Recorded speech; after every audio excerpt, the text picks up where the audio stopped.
Hey everybody, welcome to Blockchain Chat. Come on in, get your beverage of choice. I am going to set up Facebook really quickly and we shall get started. I hope everyone's doing well.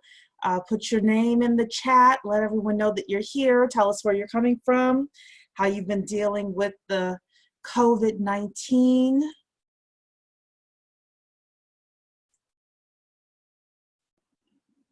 Hopefully everybody's been doing fine.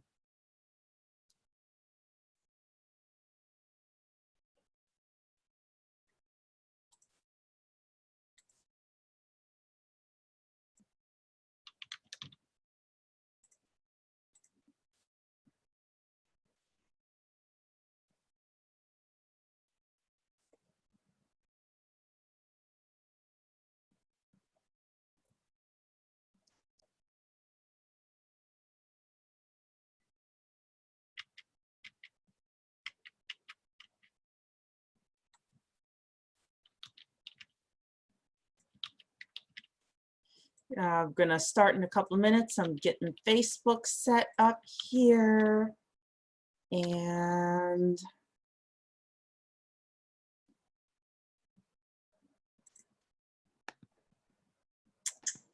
give people a couple of more minutes to pop in. If anybody wants to be on the panel tonight, we have a couple of slots open. So just raise your hand.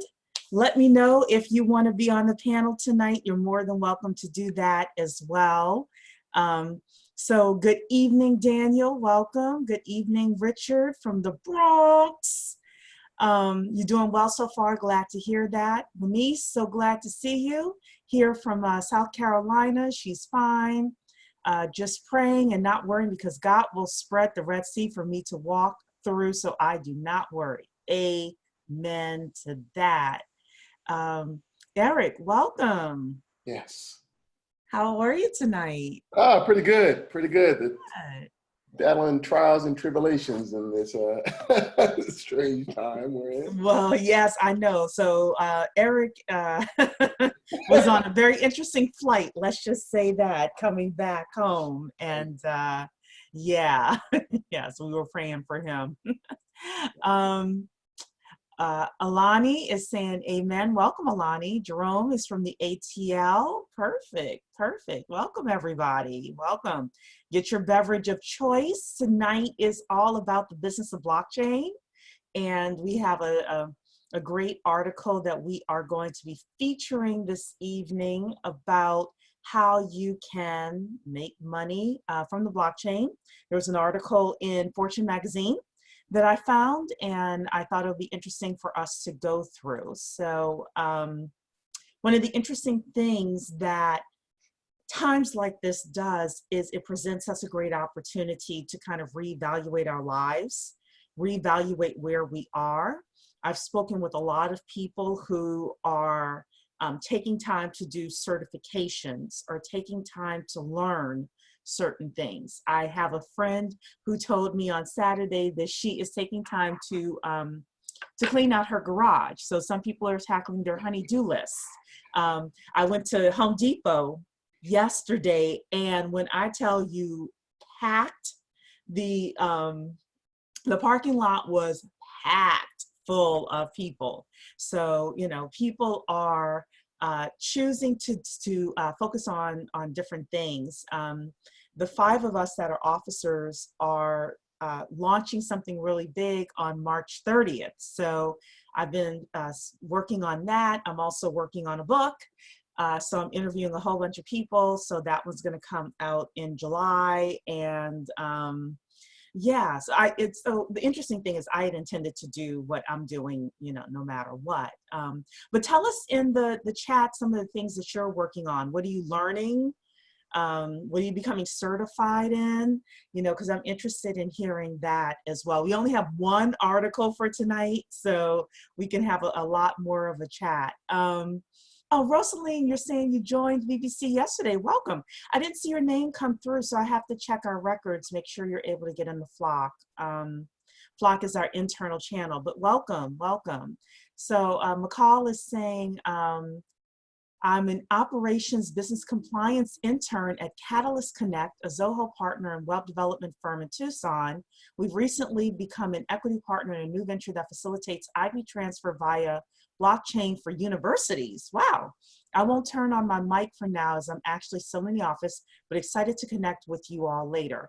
Well, welcome. We definitely want to hear more about that. We love to talk to people who are actually practicing things in the blockchain space. And Manish is learning a lot. Manish puts out a lot of content as well, so we love that.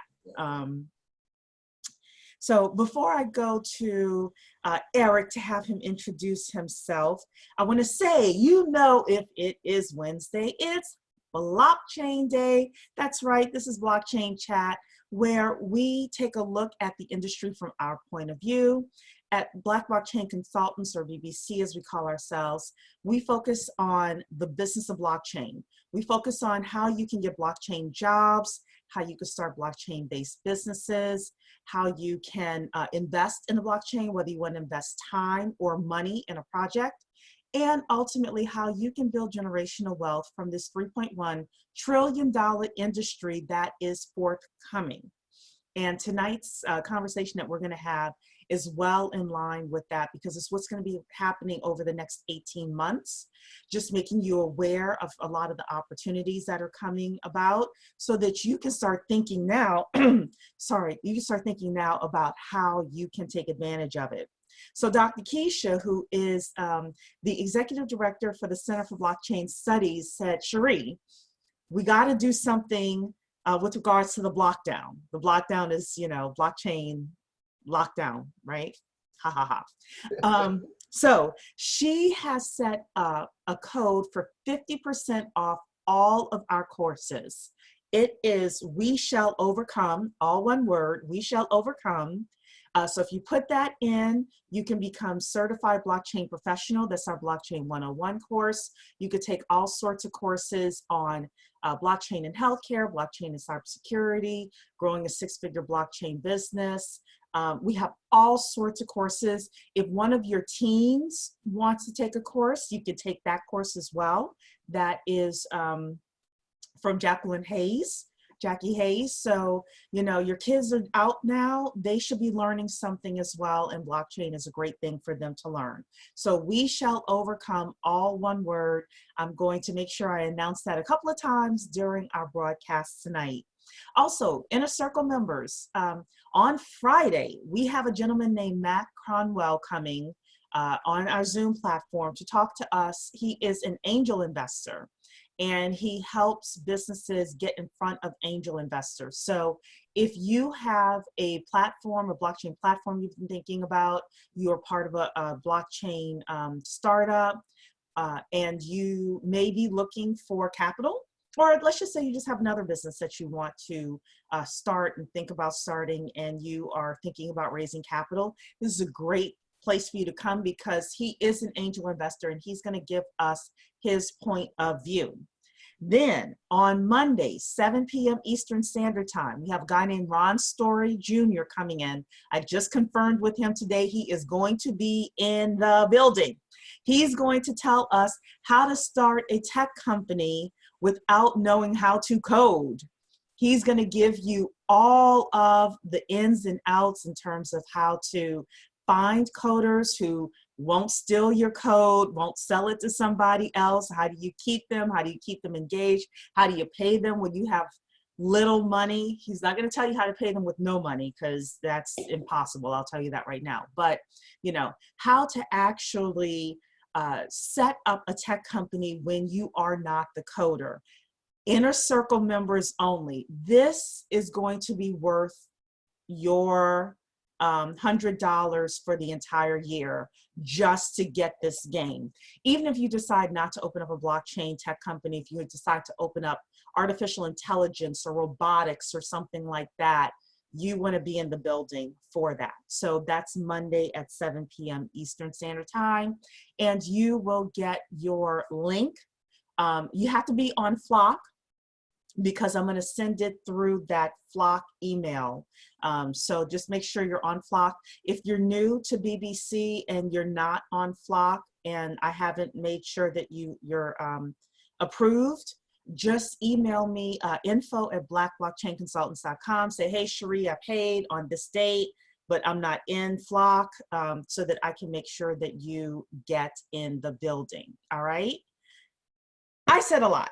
So Eric, I'm going to pass it off to you. Why don't you introduce yourself and let the family know that you are the Titan of tokenization. Yeah, Eric Spence, I'm president of Blockchain Consortium International. Love being a part of this group and a part of this team. And one thing I want to do say is for everyone listening, everyone paying attention, I just wish everyone, health and prosperity and protection, with this virus. And I just wanted to say that. Of course, we're in the space, technology space, but still, it's about human lives. And I always want to, to make sure that I express that. So for all of you, everyone paying attention, I wish you all just have, this health and protection upon all of you. And yes, now as far as tokenization, yes. And Cherie, I'm just going to say, we are in a place right now in which, we have like big things happening. This is a moment in time that has, descended upon us. And I believe it's tough sometimes when you're actually in moments to be able to see, to see everything and to be able to pan out and to watch it somewhat from a larger scale. So you do try to do your best, but I do believe really from my very core, from my very gut, that blockchain is about to have it's going to play a significant place going forward. So everyone here, you are at the right place at the right time. Yeah. And we want to make sure that everyone capitalizes on it. So I'm going to go back to one of my oldest hits for all the new people that are here. I liken it to being in college. And even if you haven't been to college, it's a simple metaphor. Freshman and sophomore year, you take general studies. You learn a little bit about everything. In junior year, you pick a major. Pick a major. So picking a major is picking a niche. Figure out something within blockchain that really gets you fired up. You can become very passionate about, and you want to dive deep with. So for example, Eric is like, we call him the Titan of tokenization because he has dug deep with regards to tokenization. And if ever I have a tokenization question or how to securitize an asset or anything, he's the only person that I'm going to. And guess what? I'm not the only one that considers him that. Like, there are people from the dominant society that are coming to Eric asking questions and things like that. So, you want to be known as the same thing. What do you want to be the thought leader in? And really put yourself out there. And don't worry about not knowing enough, because nobody knows enough in blockchain right now. That's the great thing about being in the industry where you are right now. So you may be asking yourself, well, what are some of the other things? Blockchain is going to affect every industry. So you could pick an industry that you know very well and figure out how blockchain is going to affect it. And you can become the thought leader in that industry. Or there are a couple of primary use cases, whether it's smart contracts, tokenization, data privatization. There are a couple of primary use cases within blockchain that you can become known for as well. And there's a ton of information, whether it's free content online or paid content, or becoming part of the inner circle and finding a group of people who also want to study that, because I'm going to say I do better in study groups for certain things. And this is something that I think that, if people want to get together and do these study groups where you're learning about a topic, you should definitely do that. So somebody asked about how to join the inner circle. I'm sorry, I did not mention that. Go to blackblockchainconsultants.com and click on the member button. blackblockchainconsultants.com, click on the member button. Going back to you, Eric, this is not our topic for the night, but one of the other topics I was thinking of featuring is there was recently an article about some bank that put $150 million of, I think it was mortgages on the blockchain. Did you by chance see that article? I didn't see it. Okay, I should share it with you. You could probably Google it as well. It was definitely 150 million because I remember the number. And I thought about us talking about that this evening, but then I found this other article. Okay. But we'll talk about that in one of our upcoming blockchain chats. I kind of keep all these articles archived for Got us. it. So All right. so yeah. So. The final thing I want to say is we bought the URL blockchaingigs.com, blockchaingigs.com. And what I am doing, and Eric is the head of Blockchain Consortium International, so this is going to go through BCI. If you're an Inner Circle member, what we want to do is we want to focus on helping our members get gigs within the blockchain community. Whether they're white papers, UX testing, UX stands for user experience testing, things like that.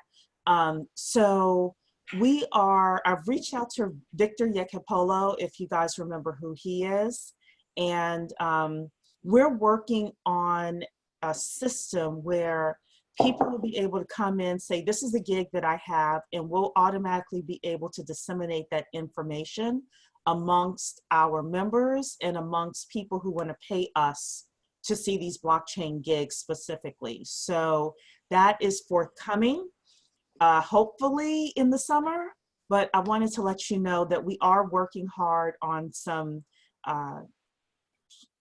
some various ways for us to increase our knowledge as well as profit from our knowledge, because this is all about the business of blockchain.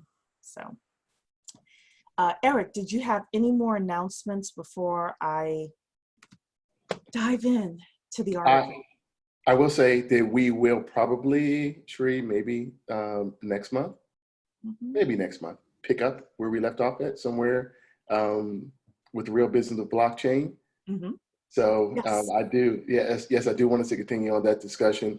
And once again, that discussion is for Inner Circle members too, but it's a very rich discussion. And I just love it having that kind of discourse right now when we do have the things that are taking place so that we can really clear the bushes aside and to be able to see, clearly where opportunities may lie. So. Yeah. I'll tell you, that discussion that we had last month made me 10 times smarter about what was happening, because you saw things I didn't see. I might have seen things you didn't see, and together we were all able to have that conversation. So McCall is asking, will this recording be emailed to us later? So today's recording is always in Facebook. I usually also put it up in email. And if you're on our constant contact list, then I usually send it out on Thursday mornings as a replay in constant contact. But you can always find it on our Facebook page, and you can find it on our YouTube page as well. Okay. You're welcome. You're welcome, McCall. Alrighty then, so let's get started with the article of the week.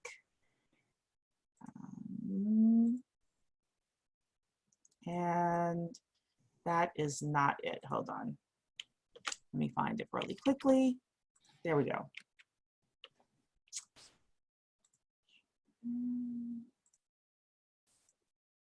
Okay, so this was an article in Forbes from a couple of weeks ago. Oops, 6 questions that will help you win in a $16 billion blockchain market. Let me see if I can, yeah, there we go. Alrighty then, so let's dig into this article here. So the first thing it's saying is, it's 2020 and the B2B blockchain battle has begun. Large tech companies and new startups alike are building point solutions and platforms to earn their piece of a market IDC predicts will reach $16 billion by 2023. So I want to repeat that, $16 billion by 2023. That's in a couple of years, everybody. Over the next few years, enterprise executives and developers will be bombarded by the noise of millions of marketing dollars and a cacophony of product launches. Now, Eric, I thought about you and Talisha when I saw this, because I feel like we could go deep with just this one sentence. There's a lot of blockchain platforms that are out there. You've got IBM, you've got Amazon, you've got Facebook aggressively out there marketing their different blockchain platforms. You've got smaller platforms like NEM, EOS, other platforms like that. I don't think Bitcoin necessarily has representatives running around, but you know, Doesn't there need are it. people that advocate for Ethereum and you know, things like that. And then you also have blockchain platforms that are tailored to specific industries, like VeChain is tailored to supply chain. So one of the things, even though $16 billion sounds like a lot of money, it's really not in the grand scheme of the economy, of the global economy. Ultimately, blockchain is supposed to get to about 3.1 trillion in 2030, and it'll probably, I'm sure, triple beyond that. But I think that by 2023, we're going to start seeing some winners and losers as people start adopting, as these executives start choosing or selecting certain platforms, and certain platforms are going to rise and other platforms are going to die out during this time period. I wanted to get your thoughts and opinions about these couple of sentences here, because I think there's a lot here. It is, because I think everyone now realizes, well, yeah, most everyone realizes how important it is to have data integrity. How much can you trust your data? How can you protect it? The security of it itself. This is a thing, you know, even, you know, just to think about something in our very present, that's affecting us presently, is with the, you know, the current virus that we are dealing with, we are fighting. And, you know, you think about the data that's being collected on it right now. And I know here in Virginia, they just let us know in my city, they had like one of the hospitals here, for them, like they were offering free testing, but now they just stopped it. And they just let them know that they stopped it because the response for the amount of tests, people that want to get tested, to the amount of tests that they're able to offer, it doesn't match up. This is kind of almost a supply chain issue. And you look at that and you go, wow, now imagine if we were able to step in and to have synchronized that even better. What that, you know, I think that we're going to end up looking at this time and looking at, wow, like, you know what, we could have possibly, you know, solved problems like that even greater. And that's, these are the things, but to me, they require us to actually be able to step in and to link both sides together and to be able to partner with both sides, both the blockchain company that's looking to get integrated, you know, with the pre-existing business, and also selling them too that they need this solution as well. So, yeah. Yeah, I mean, so I think it would be interesting if blockchain were around, if it could easily identify patient zero, if it could easily identify, well, it took a while for them to identify like the source city within China. Would it have been easier for us to have identified and contained this if blockchain were around? You also mentioned the supply chain issues. You know, I wonder if it was just data mismanagement, or if the hospitals didn't realize how much demand there would be for for testing. Right. But you also have people on the other side of the spectrum who are hanging out at the beach, hanging out at clubs, you know, going to their mega churches as well. So, you know, yeah, I think that we're starting to see a lot of human nature within, you know, within this whole period. I agree. Let's see here. I saw that there were some things going on in the chat here, so I want to say, let's see here. Daniel, the key to remember, the ones whose blockchain ledger network provides the greatest scalability will win, and those who are having a difficult time will falter. Absolutely, I agree. absolutely. It's going to be about scalability. It's going to be about user experience as well. I'm going to be honest with you, a little bit of UX as well. So, but I will say a part of it will be kind of like the Microsoft effect. So if you guys don't know, Microsoft was not necessarily the best operating system at the time, but they had the greatest distribution. They created the greatest partnerships. And a part of that was the reason why that they became the behemoth, even though they weren't the best platform.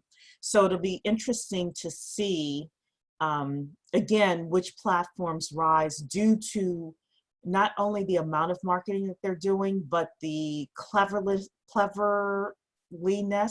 how clever they are with their marketing. So Manisa is saying that she agrees with you, Eric. The what ifs need to be addressed. The transition to this new technology is the new challenge among all companies. I think that this virus issue will show people how to deal with business in a different manner.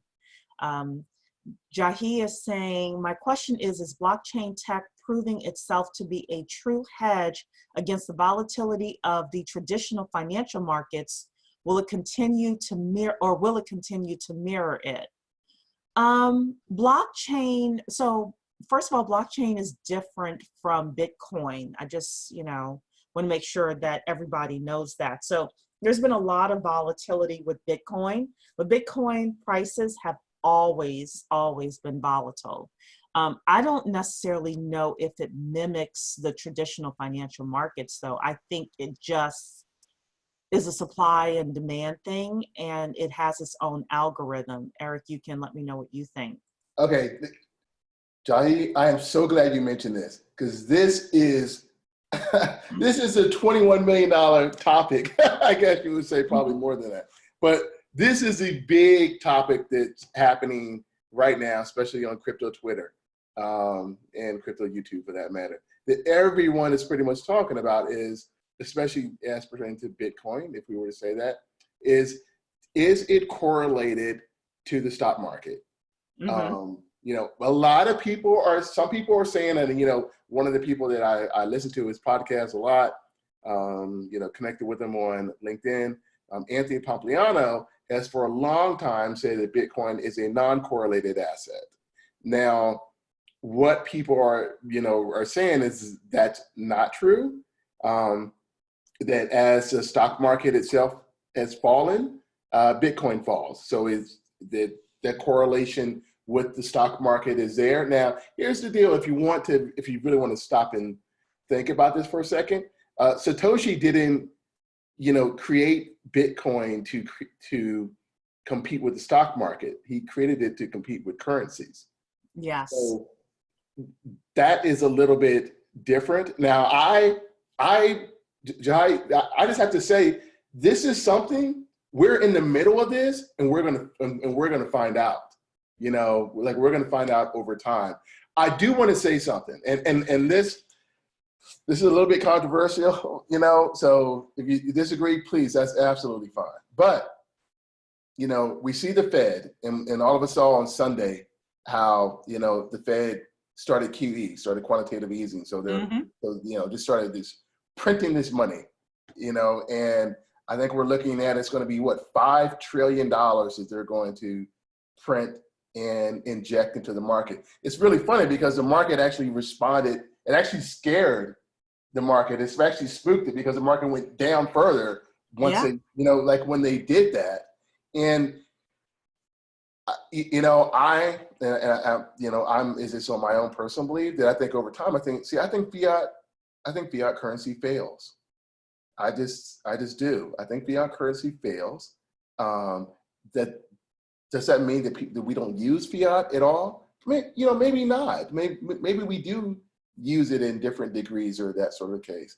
Now, as that happens, yes, my money would be. I mean, I would look at Bitcoin very much potentially being that global monetary standard.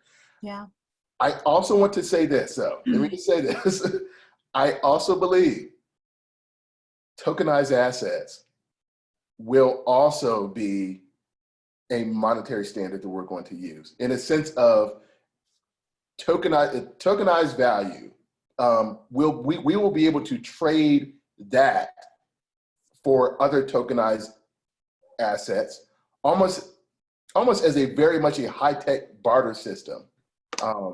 And I know people may disagree, may say, hey, there's so many issues with that, from the regulatory standards and that sort of thing, and point taken.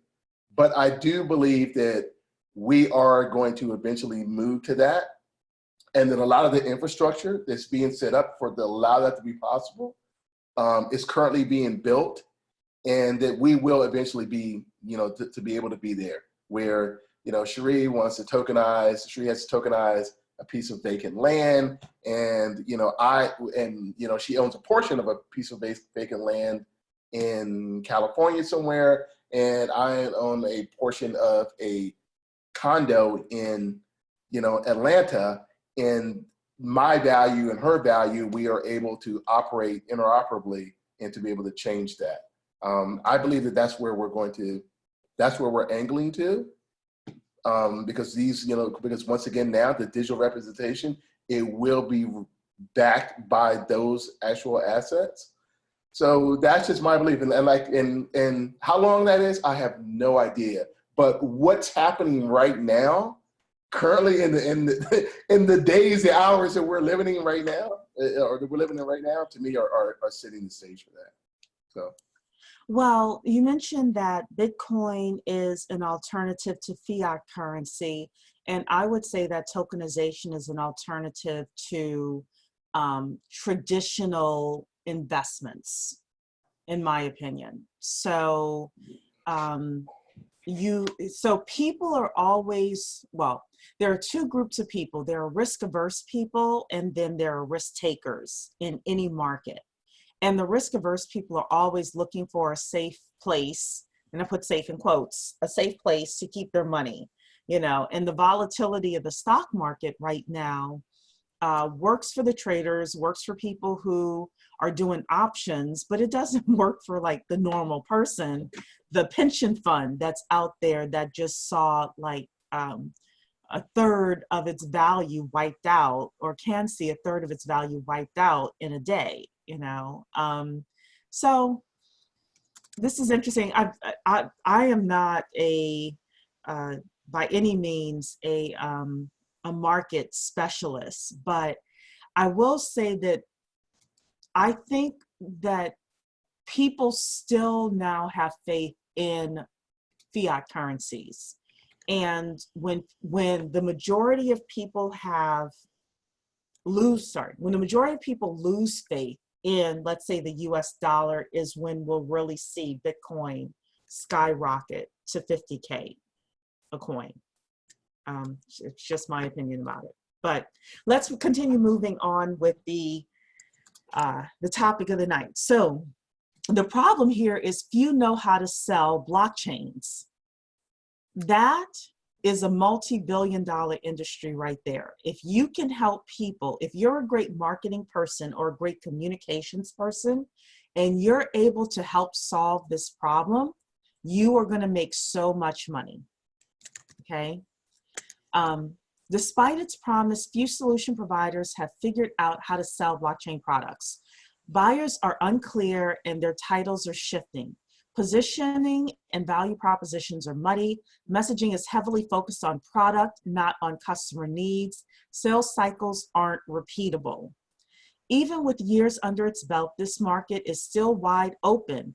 Penetration is low, but we also can expect high turnover from those that have invested.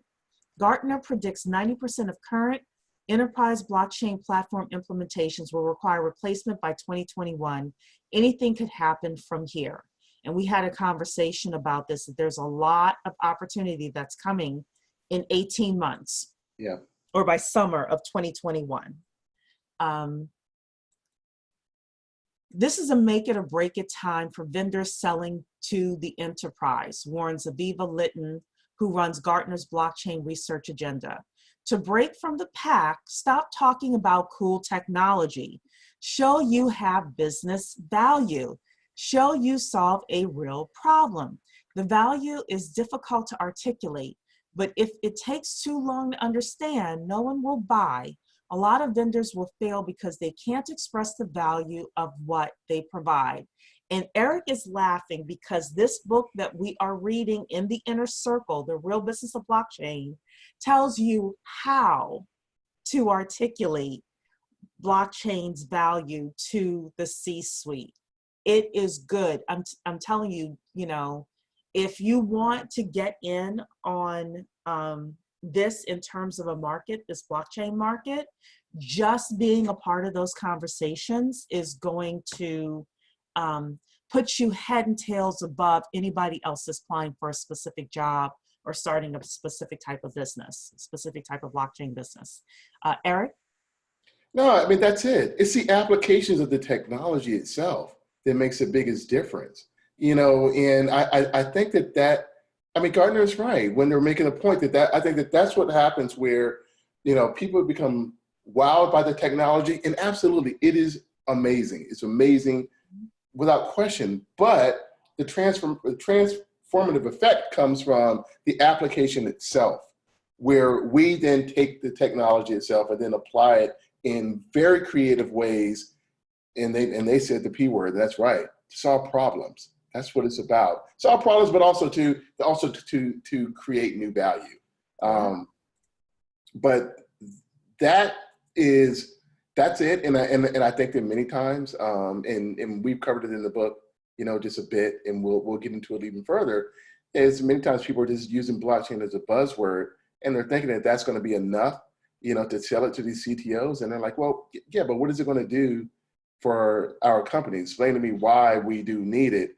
And if you can't really do that, or you can't really, then, you know, that to me is like a big roadblock, you know, that I think a lot of nascent blockchain companies are experiencing right now. Yeah. I mean, I just discovered the blockchain communications expert that just came to my head, somebody that's $1 billion consulting company, being able to, first of all, understand blockchain, understand a platform, understand the C-suite buyer, and be able to help these platforms articulate their messaging in such a way that their platform is purchased. 2021 is going to be make or break for a lot of companies, and you can make a lot of money by helping these platforms figure out their messaging. Just saying. Y'all know I give you $1 billion ideas on this channel, so. And that is one. I'll tell you, like, that's definitely one for someone to be able to take in. And yes, and you know the whole term, kid, tell it to me like I'm 6. Like, Exactly. I mean, you know, to be able to simplify it to enough that you know, the person on the other side is not intimidated, you know, like by it at all. So yes, that's just in and of itself. So. And I will tell you, if you're trying to sell enterprises and you're trying to sell the C-suite, it's not just selling the CTO, which is the Chief Technology Officer. You usually also got to sell the CFO, the Chief Financial Officer, and some sort of a CPO or the top or the head of HR. So the question for the technologist is, how is this going to, you know, benefit us technology-wise, whether it's cybersecurity or you know, data efficiency or something like that. For financial people is, how does this save us money? And then for the HR people is, how does it make our employees more productive? Or for some industries, whose jobs can we eliminate? I'm be very honest with you.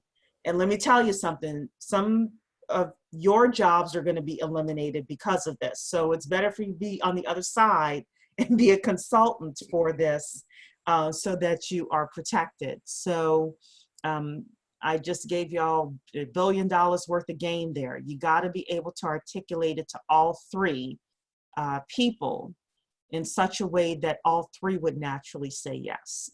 Um, so let's continue on. This is not just a race for product, it's a race to learn how to sell. Technology doesn't make markets, people do. While many blockchain investments today may be driven by a fear of missing out, FOMO is not a sustainable sales strategy. Long-term success will depend on people making the hard decision to change the way they do business and becoming inspired enough to invest their time, their focus, and their organization's dollars into acting on that decision. People don't have inherent value. It is what a customer can do with a product that holds meaning for them. And today, not many professionals understand what they can do with blockchains. For solution providers, developing great tech is not enough. They must learn how to demonstrate the value that it can be created with it. Eric, stop me whenever you're ready. You know, can I stop at that point? Yeah, sure. I'm going to say something outside.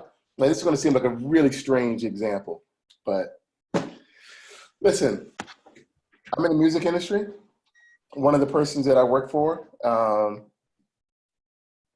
he's a music producer, super producer, I guess you would say. And a lot of his songs that he first created ended up being massive hit songs. Now, the primary instrument that he used was this instrument called the ASR-10. It's a keyboard. I forgot what the company was that created it. Let me just say this, okay?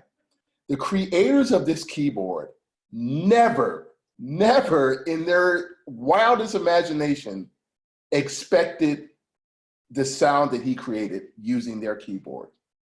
I say that because I look at this technology and it's what we do with it creatively, what we add to it. That is where the real value is. Mm-hmm. And that's what I think that they're really getting in here on this article is, you know, we have these things being built, but now we're going to get to the point where we're going to see the Facebooks, the Googles. I mean, the big applications that become, wow, they become really world changing. Mm-hmm. And that's what I'm most interested in for our group, for our think tank, adding our collective genius of doing that, of creating that. Like, I believe that we will, I believe that our group is going to be very instrumental in creating something that's going to be amazing in the space. Amen.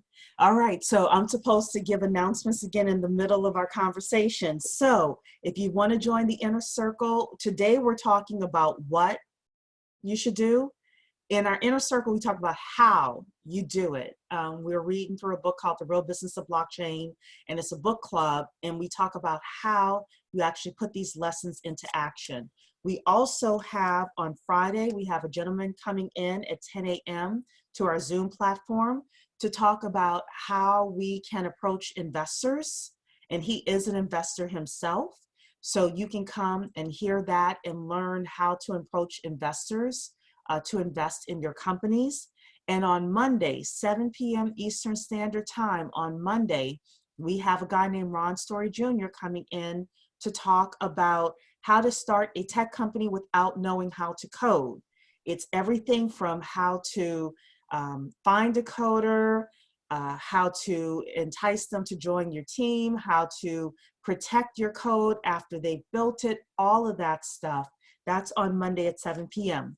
But in order to enjoy those two things, plus our discussion on the real business of blockchain, where we talk about how you make money with blockchain, you got to be an Inner Circle member. Go to blackblockchainconsultants.com and click the membership button. It's $100 a year. That's it, $100 a year.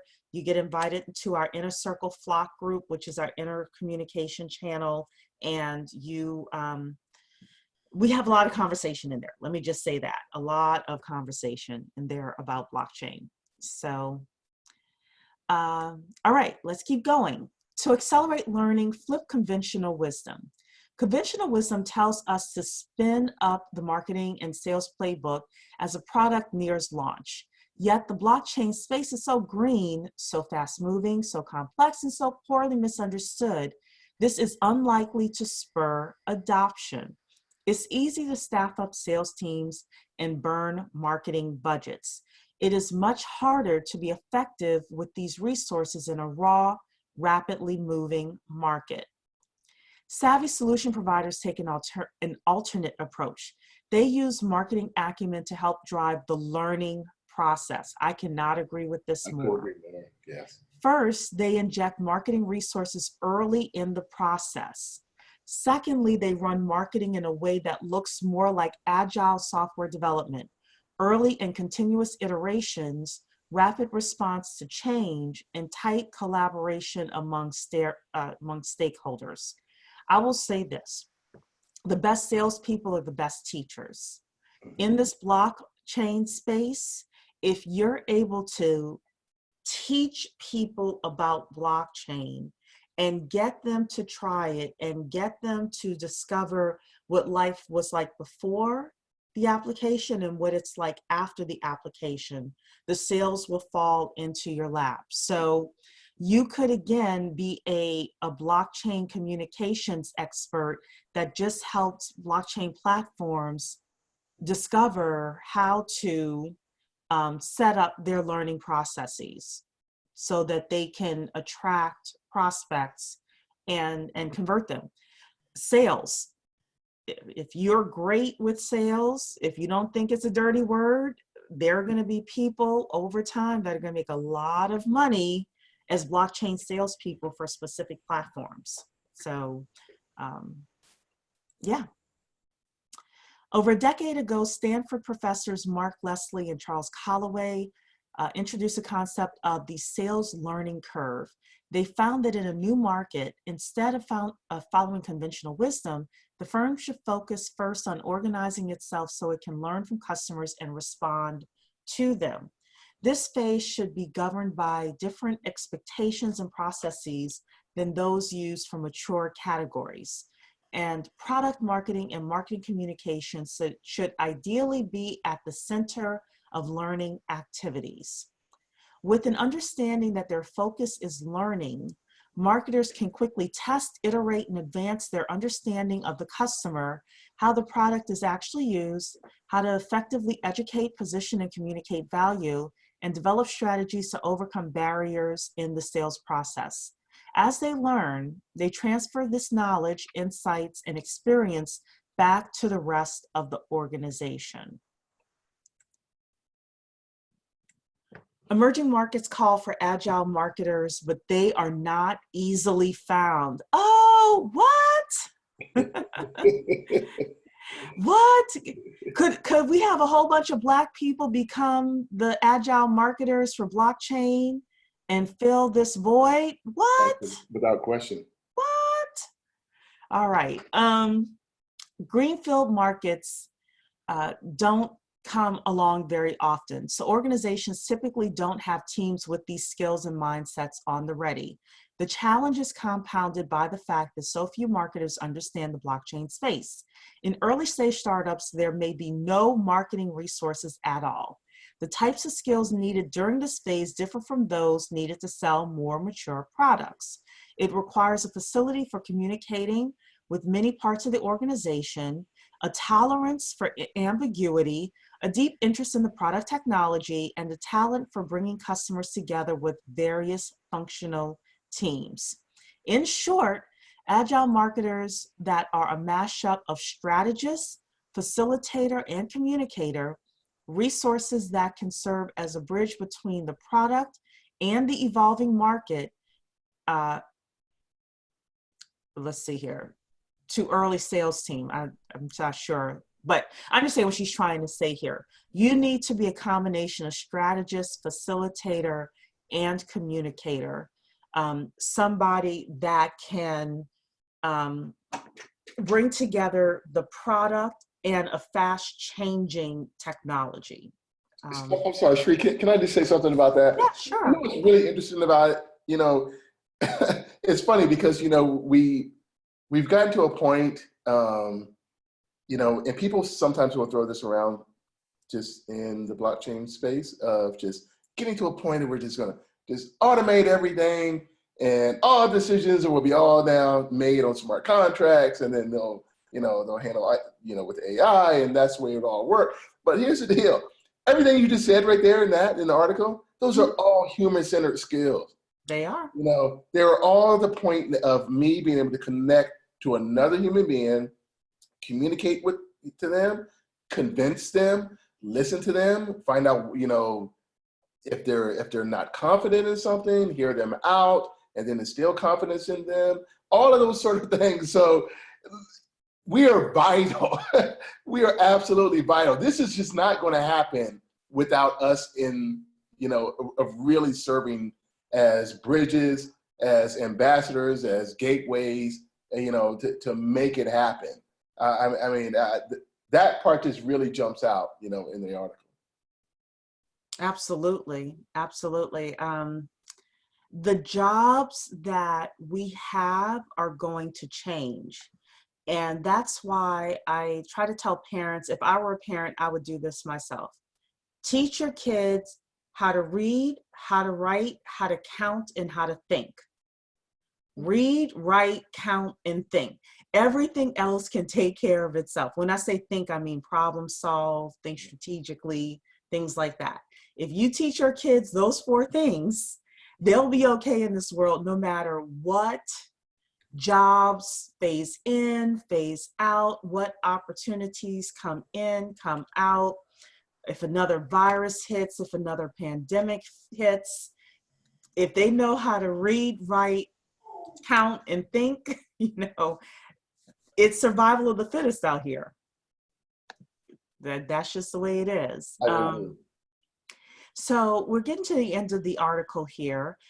She talks here about where to start. Here are 6 questions you must answer as you're focusing on your marketing work. Number 1 is, what is our role in this market? In this relatively greenfield market, few have shown their hand, yet the most savvy will play offense. They'll forecast the competitive landscape even as it is still evolving and strategically target and align on the space they seek to eventually own. With a clear definition of differentiated position they hope to earn and alignment among the executive team, they have a North Star to bring focus to the work of building out proof points to support a credible, authentic story. The strongest positioning will not treat blockchain offerings in isolation, but as support of the overall corporate position. This is a very, very strong sentence here. I'm going to read it again. The strongest positioning will not treat blockchain in isolation, but as support of the overall corporate position. I can just hear Talisha right now. Yes, you too. It's just a platform, people. It is just a platform. And the best corporate stories weave it all together in simple elegance that can be reliably and consistently repeated, but not so simplified they remove nuance. So yeah, I mean, that's a key point right there. Oops. We went a little too far. Here we go. Number 2, who is our buyer now? Who will it be in the future? And how must their mindset shift to become willing to buy? The titles and departments of the person evaluating a blockchain solution 2 years from now will be more diverse than the people spending time on blockchain today. Many organizations run blockchain work out of innovation groups, but over time, the technology will bring value across business lines. As blockchain becomes more integral to the organization as a whole, and its applications evolve to serve diverse functional areas, there will be different kinds of professionals getting involved in the buying decisions. Today, many of these professionals have no idea what blockchain can do for them or why they should care. Agile marketers can be essential to identify and understand the mindset of future buyers, discover shifts in buyer behavior as it happens, spot emerging signals of blockchain readiness, educate new segments of decision makers, and evolve value propositions and sales tools to resonate with new categories of buyers. So this is, again, strategy. Who's buying today? Who's going to buy in the future? How to tell when the shifts start to happen, and how to play chess, not checkers. And being that type of consultant to the platforms that you want to consult with. Or if you have a job, let's say you want a blockchain job, you can offer yourself as the person who could do it for that specific platform. You know what, Sherry, can I just say something to Sure. everyone? Hey, listen, anyone, for a lot of these platforms that you're following, maybe you've invested in them, maybe you're a fan of them for what they're looking to accomplish. Hit those people up on LinkedIn and Yes. get connected and get connected to them. You would be amazed how receptive they are. I keep touching my face. I gotta stop doing it. Stop. Yes. I keep doing it, but you would be amazed at how receptive that they are. And they're easy to get to these days. I will What's that? say this right now, if Yeah. you want to get to the CEO of a blockchain company, it's easy. In 2, 3 years, it'll be pretty much, I won't say impossible, but much more difficult. Without question, Mhm. it will. But you'll be amazed at how you could connect with them, and just even pose a question to them, or even give them a creative application or something like that that you were thinking about. You will be amazed at how receptive they are. I've done that several times with Yeah. several platforms and been like, wow, okay, great, added me and hit me right back, and we had like a quick 4 or 5 sentence conversation. But so I just want to put that out to our group. Yeah. um, I don't want to hesitate to do that. I want to say this as well, since Eric has mentioned how he's reached out to people. One thing Eric has done is reached out to people on behalf of BBC to have them come in and present their platform, do a demo, talk about what they're doing in front of our group. If you're an Inner Circle member and there is a platform that you want to see demoed, feel free, let me know first that you're doing it, saying, hey, sure, I'm going to use BBC's name. But feel free to reach out to them and say, hey, I'm, with a group of 150 Black people, we call Black Blockchain Consultants, who are very much into the blockchain, and we want to ask if you would be willing to come in and do a demo for us or talk about your technology.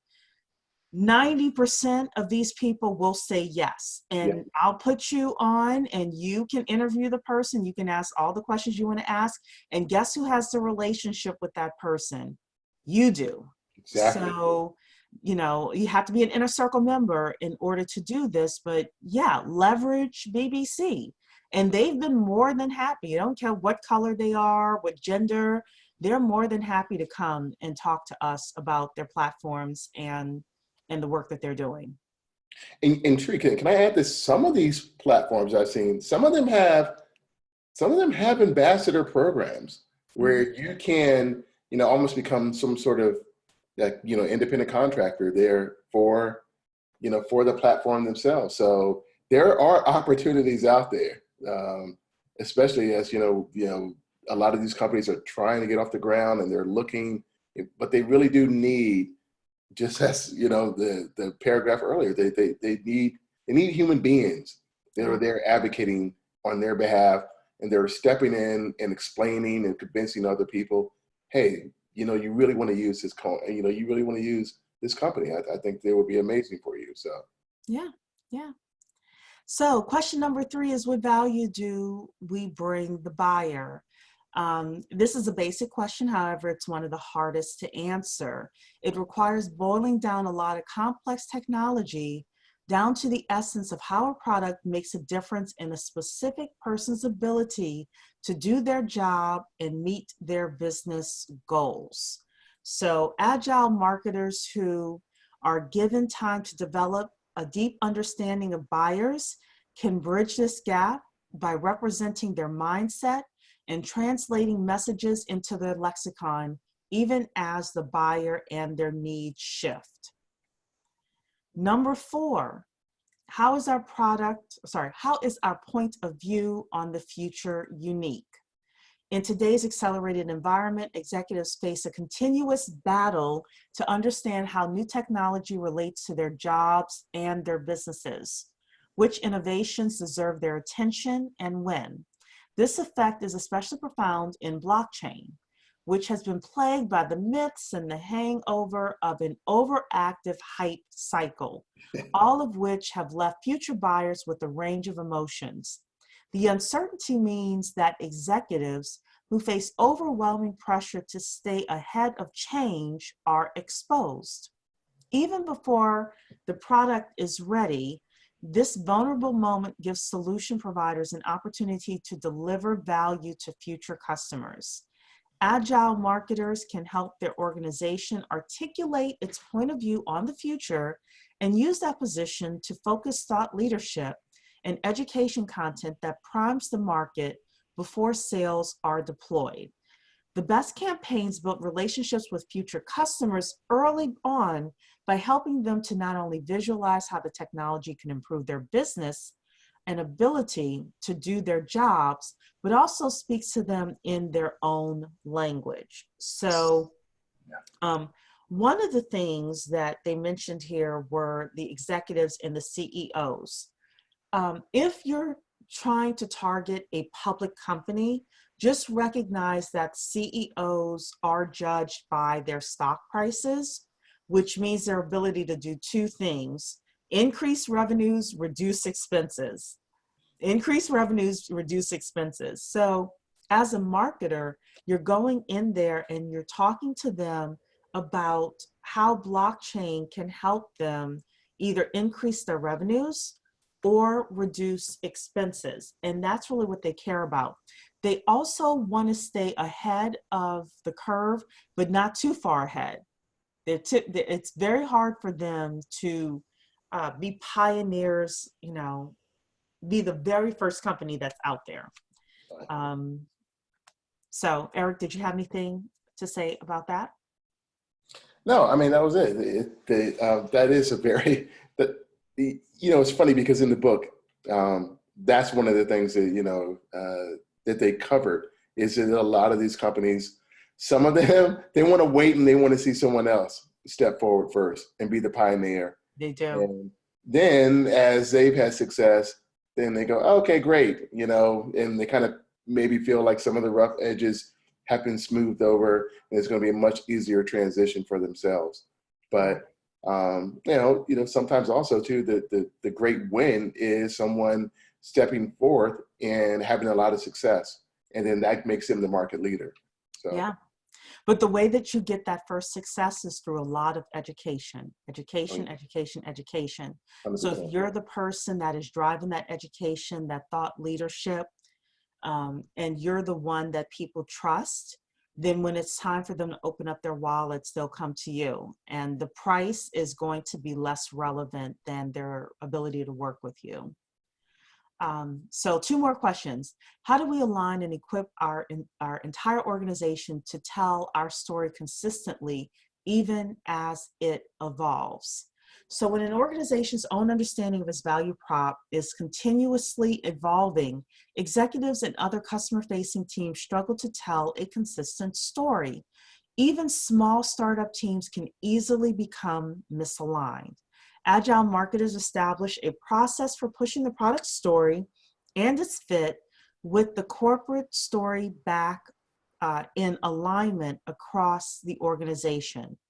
An essential part of this work is a partnership with customer-facing teams in which insights and information flow in both directions. Agile marketers equip executives and product sales and service teams with a library of continually improving pitch decks, collateral, and tools to help them consistently tell the story and constantly pull new material, customer feedback, and insights into these materials. So again, you're getting a job description here. Yes. You're getting a job description of what needs to be done. And the majority of these platforms don't have anybody to do this. We've been talking to them about this. They're like, you all are early. Trying to tell you. Yes, and you add, like one of the reasons why for a lot of the platforms is a lot of their money for their raises went towards hiring developers. Mm-hmm. So they didn't really have that. They don't really have a lot that it was allocated towards sales and marketing. So the opportunity is there. Yeah, yeah. What are we learning about successfully implementing blockchain projects? This is the final question. Because blockchains are an ecosystem technology, they come with an uncharted set of management challenges that can slow down the sales process. Who do we pull in from our ecosystem to work with us and when? How should an initiative be governed? What is the best funding model? What use cases should we tackle first? How do we measure success? Clear best practices have not yet emerged, but solution providers have a unique vantage point at the front lines. Agile marketers can establish a business process that acts as a learning machine, continually mining their own organization for newly discovered insights and synthesizing these into digestible thought leadership with pass along value. This not only gives them an opportunity to help prospects navigate through these challenges, but could be used as fuel to demonstrate leadership in the space. So the great thing about agile marketers within the blockchain space is that they really do push thought leadership. And you as the agile marketer for that platform can really help an organization figure out their communication, figure out what's unique about them, how do they relay this information, how do they educate the market, and how do you become the cream that rises to the top so that when that executive is ready to pull the trigger, there's no one else that they're calling but you. And you could be an integral part of a company's success. Mm-hmm. So I'm just going to show this here. They talk about agile marketing as corporate nervous system. And the great thing about being the nervous system in a body is it's connected to everything. Yes. So in the rapidly shifting blockchain space, customer-centric rapid iteration keeps a company both alert and responsive to micro shifts in the market. Signals that are easily missed but can herald the beginning of true momentum. And it's only with this awareness that solution providers will know when it's time to take all that they have learned, light the afterburners, and go dominate their piece of the market. And you are able to, you're able to do that. So we have a whole ton of comments. Eric, while you talk for a couple of seconds, I'm going to go through these and see if there are any questions here. Go ahead. I just want to say, one of the things about it is, it's funny because I love trying to take the temperature, of society, as best you can, and you try to listen. You try to do more listening than you do talking. And I sense a deep amount of uncertainty, right? Uncertainty where, and it's not, and it's more so of people are waiting. It's funny because, being in LA last week, I think everyone pretty much had the same experience where, like, in a 24-hour period, it felt like things changed like that quickly. And I kind of feel that because that's happened, it's left us all with a sense of, okay, what's going to happen next? What's going to happen? Like, am I going to wake up tomorrow morning, look and check Twitter, and it's going to be this other macro trend, change to happen than Yeah. that I have to deal with. And uh, I just wanted to say that. So if you are feeling that, like I think that's pretty much collectively with all of us. Naja, I was running around like a chicken with his head cut off. Because I wanted to get by so bad. I want to get by so Well, bad. we're Nadja. We want to come and do something in your space in 2021. So I emailed you, but I'll email you again because we definitely want to come 2021. Absolutely. Yeah. Absolutely. We definitely Yeah. do. So Alani is asking, how do you make people see value in themselves? I don't know if I can help make anyone see value in yourself. I think I try to encourage people. I try to let you know you can do it, but um, that comes from inside of you. Um, I don't know. I mean, I've never been a coach. I have to admit that. I'm amazed at some people who are therapists and coach that have that ability to bring certain things out of people. I think what I just bring out of people is just showing you the possibilities. Manisa is saying, I'm going to be the best recruiter for our clients getting a job through BBC, hands down. Nice. That is BBC, that is us. Well, Manise, from your lips to God's ears, because I believe you, girl. Yeah. Robert is saying, could it also be generational? Well, I guess I'm not sure what we were talking about at that time. Maybe I was talking about at that time the read, write, think, and learn. Read, write, count, and think. Yes, that can be generational, definitely. Let's see here. Manisa is saying 4.2 million jobs will be eliminated. My understanding from Roland Martin is it's 4.2 million Black jobs, or jobs held by Black people. I think I need to go back and hear that statistic. Roland Martin did a very good segment.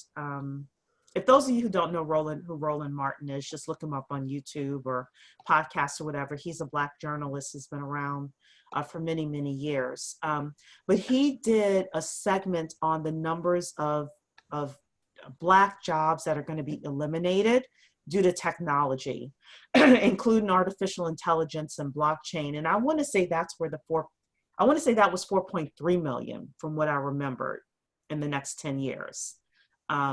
So yeah, we've got to be on our P's and Q's, and not only for us, but for our families as well. Definitely. So let's see here.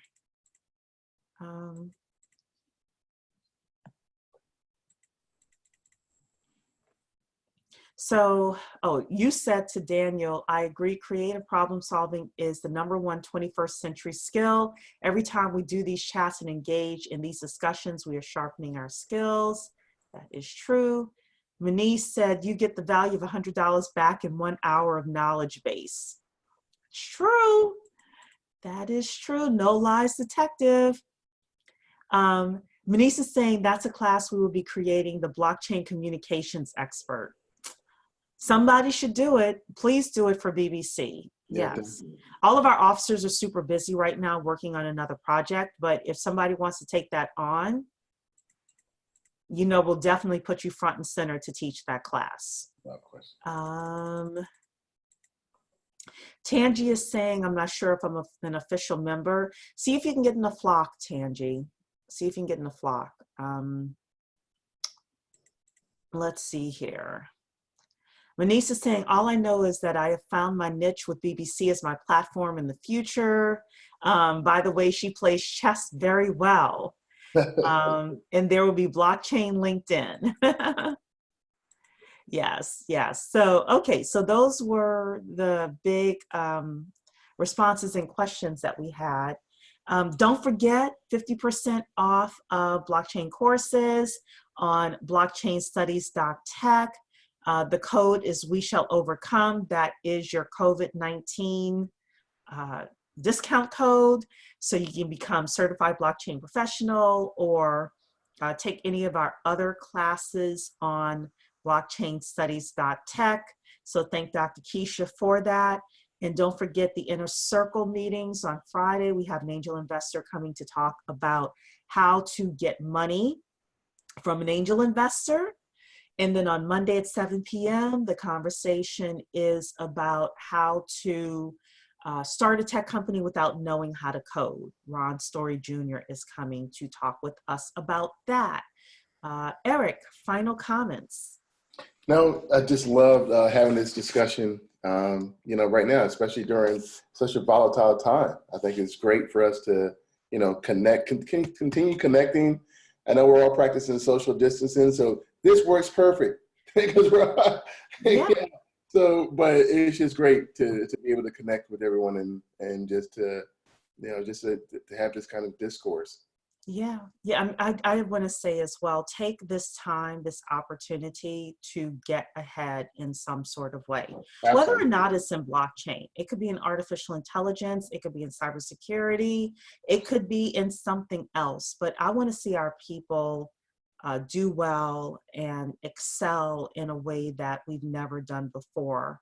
And I know that we can do it. And this time, I think this virus is a wake-up call for a lot of people. I agree. Um, so, if your life is not what you want it to be, figure out like one big thing that you can tackle during this. Some people think it's going to be 8 weeks. 8 weeks of life disruption, and say, hey, you know what, I could lose 20 pounds in 8 weeks. Um, I could get the certification. I could get on YouTube and learn the skill. I could create a blockchain communications expert course. Whatever it is that you want to do, I just want to encourage you to do it, because I believe in everybody. And I want to hear from somebody that a blockchain chat, whichever blockchain chat, helped them make $1 billion. Trust me, I will be jumping up and down as much as you are when I get those emails coming through. So with that, I want to wish everyone a wonderful evening. God bless you. Oh, Daniel is saying, hold on a second. Be on the lookout for the BBC Crypto Economic Security ebook coming soon. Yes, so you're working on that with Dr. Keisha. So that is going to be great. The Crypto Economic Security ebook is coming soon. So Rasan asked, can you provide the discount code for blockchainstudies.tech? It's we shall overcome, all one word, no spaces. We shall overcome, all one word, no spaces. Go to blockchainstudies.tech and you can get in on that. And yeah. All right, everybody. Have a good evening. Take care. See you on Friday if you're part of the inner circle. Take care. Bye-bye. Take care, everyone. Bye-bye.